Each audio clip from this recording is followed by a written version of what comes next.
We do have a lot of ground to cover here in the 6 o'clock hour of Sunrise. I think that's what we're all trying to say. So Chris has a good energy report for us coming up. Yes. Yeah. Rodney Hill learns how to be a French baker. Yeah. Wow. Live reports from Paris, France. Yes, we have just activity from all over the world happening. But first, our neck of the woods, weather-wise, looks like what? He makes it sound so exciting, doesn't he? It is exciting. Here's a look. That's the idea.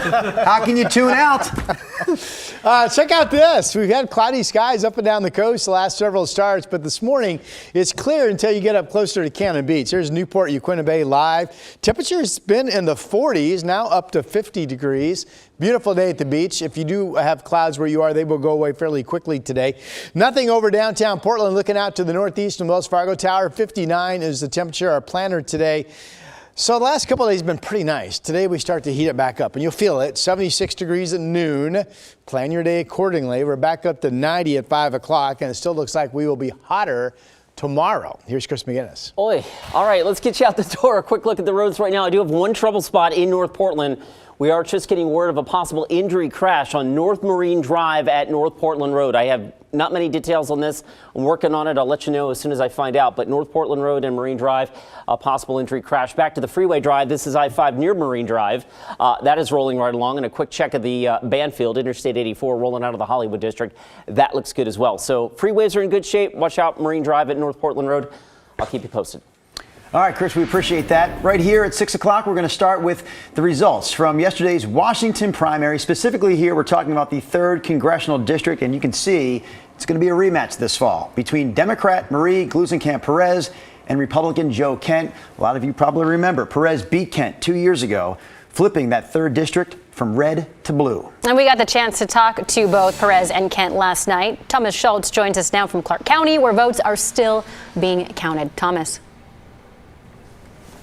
Hey guys, good morning. And yeah, Drew, as you mentioned, this was a hotly contested race 2 years ago. Gluesenkamp-Perez narrowly defeating Joe Kent with just 50.5% of the vote. That flipped a seat which had been Republican held since 2011.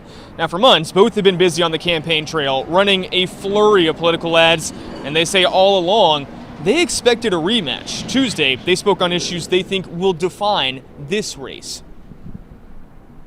Everyone's getting hit by cost of living, and that comes up in a million different ways, whether you're worried about, your truck getting repossessed, whether you can't afford a spot in daycare, you're not able to find a home to buy, you're putting groceries on your credit card. It's medication, it's everything. I'm going to get out there and talk about how we're going to actually balance the budget, get back to being energy independent to relieve inflation, how we're going to secure the border to stop the flow of fentanyl, how we're going to actually go after the people who have illegally entered our country and who are taking away resources and committing crimes. All right, Thomas, let's talk about round 2 of this match, because 2 years ago it really was a close race down to the wire. What are these two saying about this go-round? Yeah, well, Drew, both, again, expect another close race, and here's what they say they'll be doing over the next 90 days until Election Day.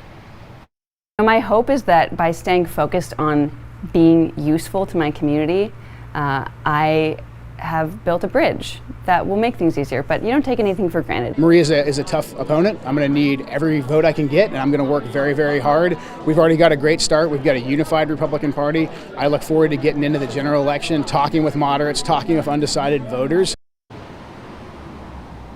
And as of last night, Gluesenkamp-Perez had tallied 47% of the vote in that primary. Kent coming in at 38%, although it's important to know there was another Republican in the primary field.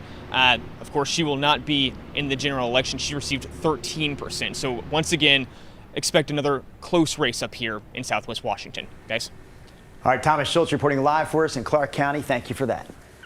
For the U.S. Senate seat, the AP has called the race for Democrat Maria Cantwell and GOP challenger Raul Garcia. They will face off in November.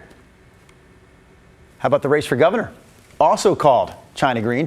Democrat Bob Ferguson clinching the win with 46% of the vote. Republican Dave Reichert had the second most votes at about 28%.